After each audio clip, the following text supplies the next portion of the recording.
afternoon, everybody. We will get started here in about 30 seconds.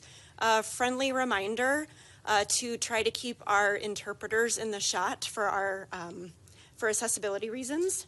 Appreciate it. The run of show today, Mayor Jacob Fry, Department of Community Safety Director, Commissioner,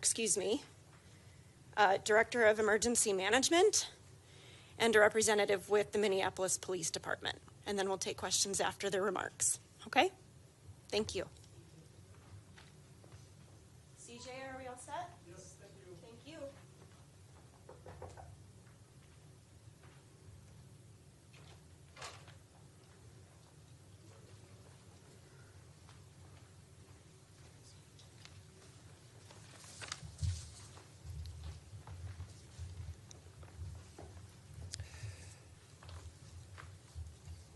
So this week, the city of Minneapolis faced circumstances that no city would ever want to face.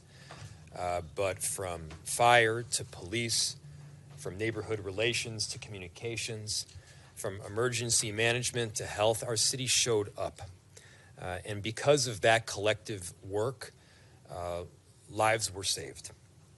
I want to give a big thank you to our law enforcement officers who ran towards danger and responded literally within minutes to one of the most tragic and horrific situations that our city has ever seen. But our response on Wednesday was not limited to Wednesday, and it was not limited to the incredible work from our police and law enforcement. Our firefighters, our paramedics, our health team, neighborhood community relations, communications department, and emergency management were all part of this work. They worked seamlessly behind the scenes and in front of them to make sure that people had the resources that they needed. Our emergency management team deserves some really special recognition because they were doing the work within minutes. They were setting up family support services and sites. They were providing food and water to the professionals that were on the scene in the moment. And they were also coordinating mental health response with parents and making sure that support was coming their way. Big thank you to Commissioner Barnett and Director Sayers, who are with us here today and will be speaking shortly. Those quiet heroes, they don't often get the spotlight, but the work that they have been doing, not just on Wednesday and the following days, but in many cases for years leading up to this moment. I want to take a second to recognize that following the events of 2020, we as a city did not sit back on our hands. We did everything possible to improve emergency management and crisis response. We worked tirelessly around NIMS, which is the National Incident Management System. We set up procedures and protocols. We set up channels to make sure that communications were going to the right people at the right time, all the way from incident command and the people on the ground up to the MAC group and myself. All of that work culminated in late 2023 with a trip out to Emmitsburg, Maryland, where FEMA helped to facilitate a number of simulations. Those simulations, that collective work, and the stick-to-itness that we showed in the years following helps to prepare us for emergencies of any kind. Obviously, you don't know the nature of an emergency before it arises, but the work that the city of Minneapolis has collectively done has shown resolve and has showed strength, and I'm proud of the performance over the last several days, and we also know that it's not over yet. I also want to give a huge thank you to the school staff and the students, because any emergency response is not limited to city officials themselves. They saved lives. They jumped on the backs of their closest friends to make sure that they were protected from bullets, and they escorted students out of the way to make sure they weren't hit by fire. They're heroes. The staff of Annunciation, the families at Annunciation, they are heroes. They deserve our full support right now because they represent the very best of Minneapolis. And to our broader community, thank you.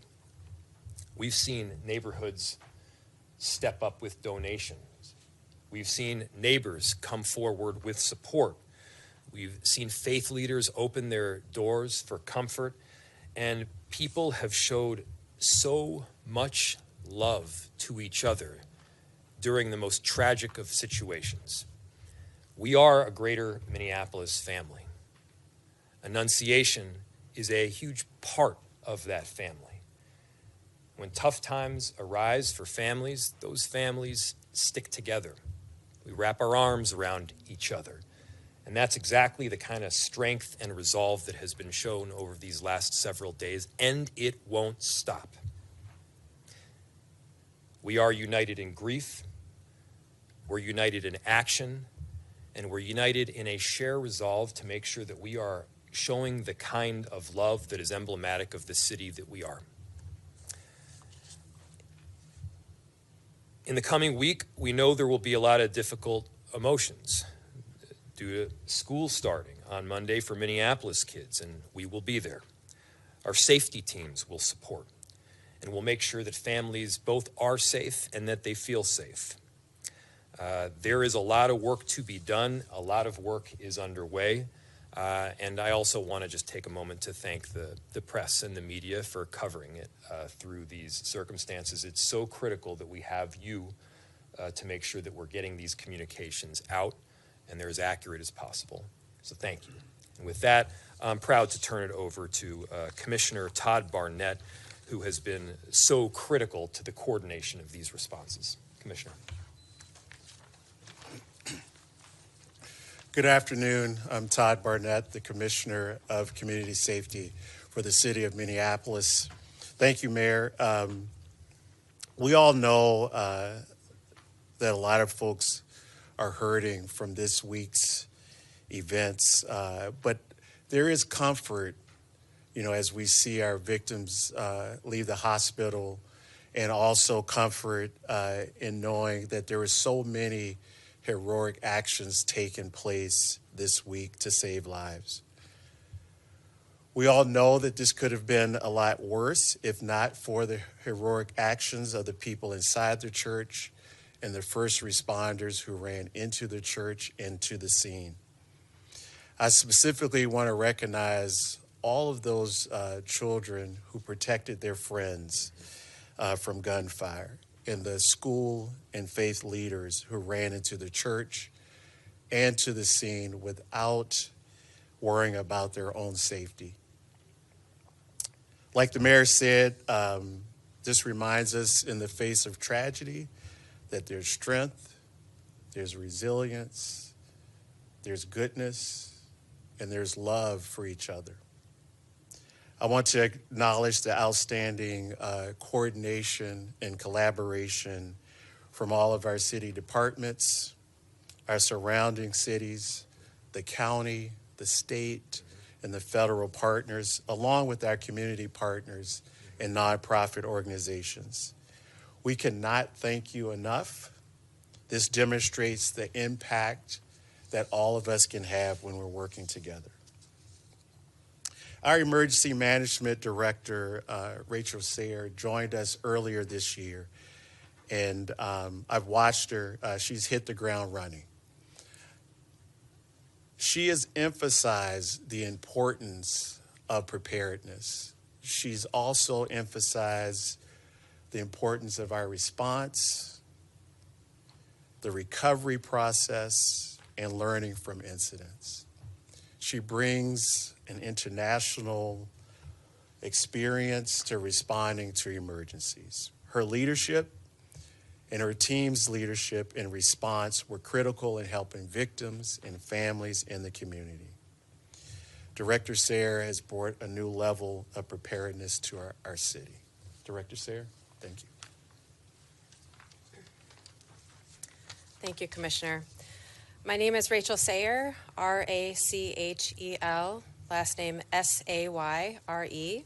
I am the Director of Emergency Management for the City of Minneapolis, and I am also right now the Director of the Emergency Operations Center for the city. When I arrived to this role in the city, my mission was to ensure that we were prepared for whatever disaster or large-scale emergency would come our way. This week, we activated our city's Emergency Operations Center and emergency plans immediately. Our job when we do this is to provide services for the impacted families, as well as to provide resources for the first responders so that they can get their job done safely. We provided, in the immediacy of this emergency, food, water. We had mental health resources on site to be provided to families while they were still at the church. And going onward, we have continued to provide services and support, such as hot meals, things like mental health and spiritual support. We are providing pet therapy dogs as well. We are providing, most importantly, connections to resources that are going to help the family immediately and in the ongoing aftermath of this tragedy. If you were impacted, it's really important that you know this. If you were at the scene, if you worked in the church, if you were a neighbor that witnessed what happened, if you were a witness in the immediate area, you have the ability to access funds that will help you recover. These are managed through the Office of Justice Programs through the state, a great partner in helping make sure that you have access to these funds. You can find these funds on their website. These are going to help you get reimbursed for things like lost wages, for medical expenses, for childcare, accessibility. So we really encourage you, if you were impacted, to please reach out and avail yourself of these reimbursement funds and apply. We want to make sure you have access to those. And then finally, I'll just say we always want to make sure our community is prepared. And one of the best ways you can be connected to making sure you have the latest information is by texting MPLS alerts to 77295, and that is going to get you the most immediate information when we have severe life-threatening alerts that you need to be aware of. With that, I'm going to turn it over to our Assistant Chief Gators. Good afternoon, everyone. I am Assistant Chief Christopher Gators with the Minneapolis Police Department, CHRISTOPHERGAITERS. Just to let you know quickly here that we don't have any new updates as far as the investigation. I am here to speak operationally about what is taking place with the police department moving forward. Keep in mind, we understand that as parents, worshipers, officers within our law enforcement community, we understand the fears and concerns that so many of our community members have regarding what has taken place and what they're carrying within themselves right now. We recognize that people want to be reassured that our community is going to be safe, that our children are going to be safe.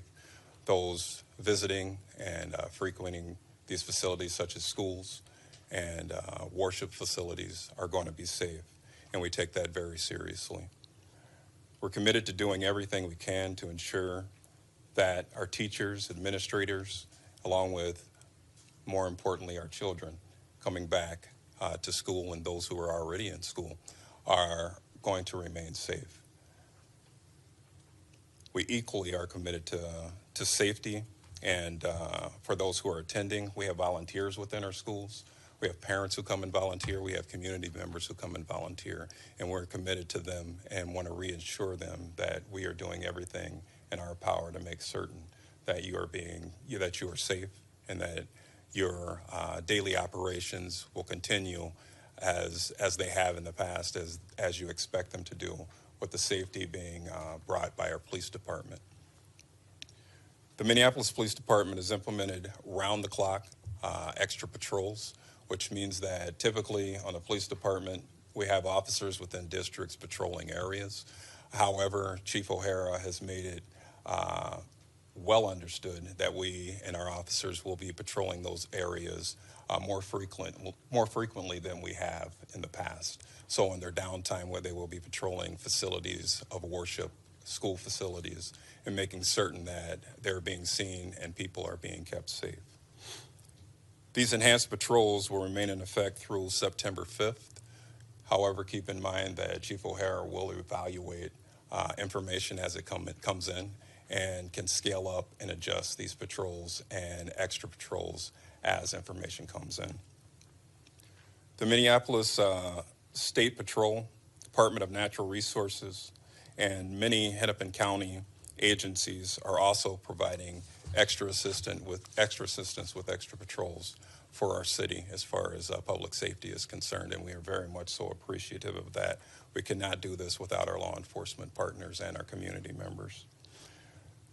Patrols and through these agencies will continue through September 3rd, and again, those can be scaled up or back as information comes in.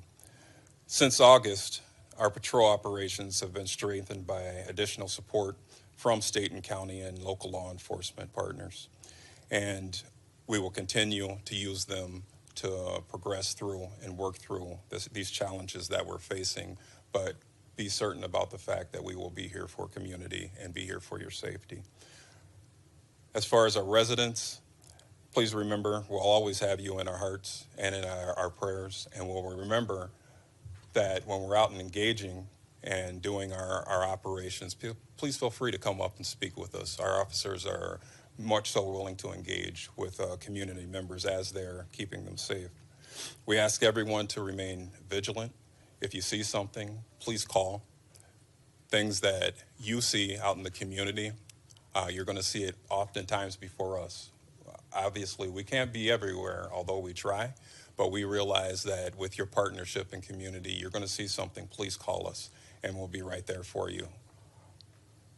As far as this tragedy, we know that has shaken our city, our community. Many are concerned, but I will say this, we've learned through this challenge that we are a very resilient community. We're a community of people who care about one another.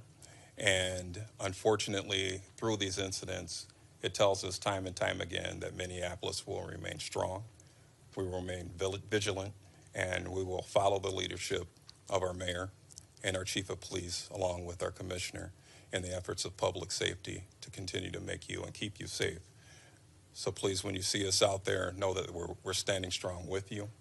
We'll be there for you, and we cannot do this without you. We'll make this through together. Thank you. I'll turn it back over to the mayor. Any questions? When you talk about the extra patrols that are going to be happening over the next week or so, can you explain how you're going to be staffing that and how you balance the overtime with the need for mental illness for the officers who respond to this? Yes. Great question. I'll turn it over to Chief Gators in just a second, but I want to start by thanking our partners from a number of different jurisdictions, from Hennepin County Sheriff's Office to the State Patrol, to a number of different cities that have stepped up to help us out. We know that our Minneapolis police officers experienced some pretty significant trauma in what they saw and what they had to do on Wednesday, and we want to make sure that they have the necessary time to recalibrate and rest. That's critical, and we have a job to do to make sure that our streets are safe and the police slots are properly staffed. That requires help. So through a combination, yes, potentially of overtime, but also assistance from other jurisdictions, we're going to be able to do exactly that. Again, we could not do this without this broader team, and we're so appreciative of this work. Chief, did I miss anything? Or if I did, that's okay. You can feel free to add to it. Thank you, Mayor. You hit the nail on the head. As far as our staffing with our police department, we will remain staffed with the assistance of our partners throughout the state, whether it be locally, county, statewide. We'll remain staffed to serve our citizens and give them the service that they are expecting from us. Assistant Chief Gators, two questions for you. One follows to that. I know you said the timeline is fluid in terms of how long these extra patrols will be out there. What went into the decision to have that timeline be September 5th and not eventually having it be longer?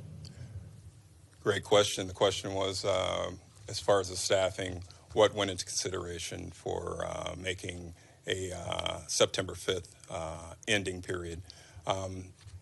As you said before, this is fluid. At some point, we have to give a date just for operational purposes of when operations may end. It's a date. The chief is well aware of information that comes in, and dates can be adjusted, and they will be adjusted. I just want to make it very clear that we will be staffing our officers with assistance from our partners in law enforcement, and those dates are fluid. They can be adjusted, and they will be adjusted if need be. Second question for you.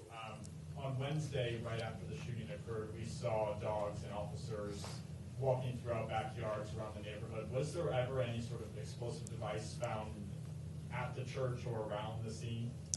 And the question was as far as officers and K-9 officers and K-9s around residential areas and buildings in the area where there are explosive devices located. Investigatively, I don't have any information to indicate that that is the case. When and if we do come across that, that will be updated by the chief to all of you. At this time, I don't have that information. Assistant Chief, I know you said no questions about the investigation, but just so we're on the record asking this. The chief said yesterday this hadn't happened. Can you tell us, have investigators been able to talk to the shooter's mother at this point?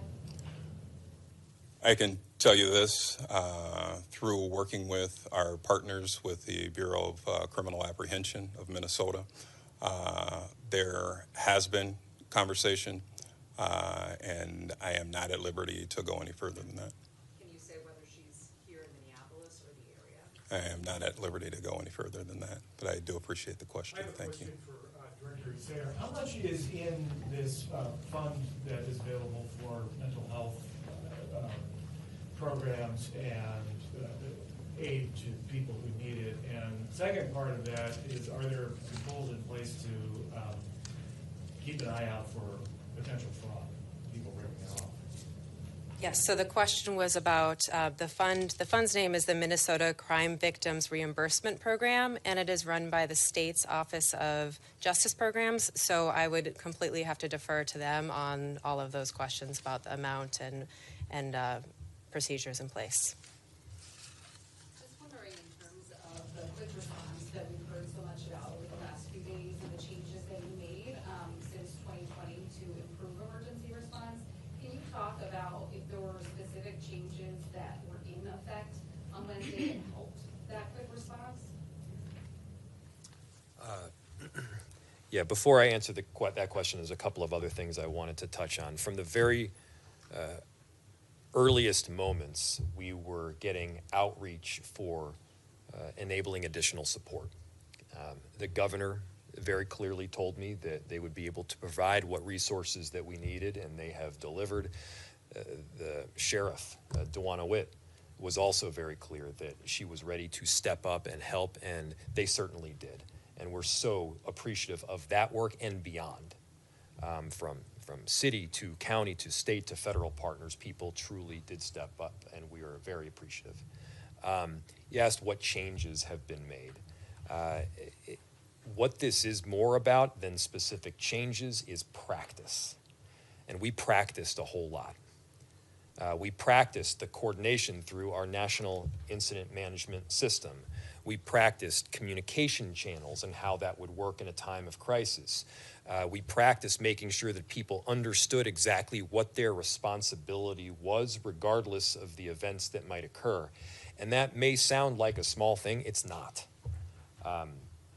There's a deep understanding throughout our city of how incident command functions. Whether you are an individual that is going to conduct incident command, I am not, or you are somebody else throughout the enterprise, it is providing what supports we can to the person and the people that are on the ground doing the work. The flow of information was drastically improved. The coordination of that information through a comms plan in the JIC, as well as the work that we did on the more broad level through the MAC, was of critical importance and also enabled me to do my job better. And so it's not one thing that we changed. It's not one policy that was shifted. It's a whole lot of practice, again, that culminated with bringing over 70 people, 70 leaders from the city out to Emmitsburg, Maryland, to practice again and again over a series of days simulations to make sure that when something does go down, we're ready. And, look, crises occur in this world. Emergencies are getting all the more frequent, and so we collectively felt that this was very important. Assistant Chief Gators, can you talk about if there's going to be any collaboration inside schools with security staff during that period that you mentioned before, from now to September 5th? Currently, and the question was whether or not there'd be collaboration with security staff. And are you talking about at Annunciation, or are you speaking in schools in general? Schools throughout the city. Yeah, it is through operations with the police department. Communications, conversations are frequently held with our safety and security within our school systems with the police department. We work jointly on efforts to help secure and make our children and faculty members and those who are visiting schools safe. Those will continue, and the expectation is that they will continue as well with our operations side of our police department and patrol. Just a question for the Assistant Chief. Do you know how many officers are taking advantage of resources that responded to Annunciation, and also how long is the rest of the recovery for before they go back on the street? Thank you for your question. The question is if our officers are taking advantage of our wellness programs, and they are. Our officers in large number is very different than many, many years ago when I came on the department. It is pleasing to see the number of officers who are taking advantage of this. This is something that our city has worked very hard with the police department on, and from the mayor on down, this is something that is encouraged with our officers, and they are taking advantage of it. The amount of time for each and every officer will be different. It depends on what the officers need, but we rest assured that we are here to make certain that they get what they need. And if that's the resources of experts within our wellness program, they're there for them. If that's time, we'll give them as much time as they need to make certain that they can come back very healthy. We're going to do 2 more questions. Just another question for the Assistant Chief. Have you determined at this point what time the shooter arrived at the church, and if this person had done surveillance of the church in the days and weeks, months prior to the shooting? And the question is whether or not we have the time, and whether or not the time of when the shooter arrived, and whether or not surveillance was done on the facility. At this time, I don't have that information. When that information is available and we're able to give that to you, we definitely will. We're hearing about people in the shooter's past, I mean, dating all the way back to like middle school. We're talking about, don't want to use the legal term red flags, but like warning signs. And we're sitting here talking about emergency management, but then there's also prevention. Can you say whether warning signs were missed in this case, based on what you know right now? And the question is whether or not warning signs have been missed regarding the person who committed these very heinous acts. Those are investigative details, and we'll leave them in the investigation until we're able to give that information to you. The investigation it's very important that the steps of the investigation are followed and information comes out as we can actually disperse it. However, it's a very good question. However, at this time, we're just unable to give that information out. We're following the leads of the investigation, and eventually it can be packaged up in a way that is easier to comprehend, than I'll be able to explain it at this point. Just real quick, are the extra patrols focused on private or public schools, both, and Catholic or all religious institutions?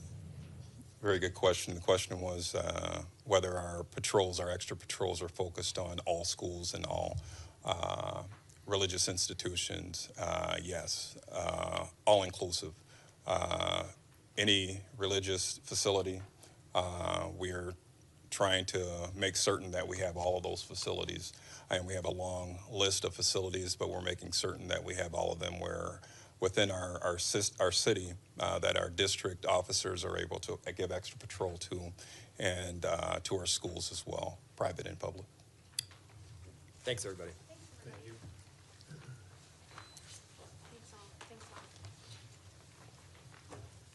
Anybody need names, spellings? I encourage everyone to reach out to communications@minneapolismn.gov for media questions.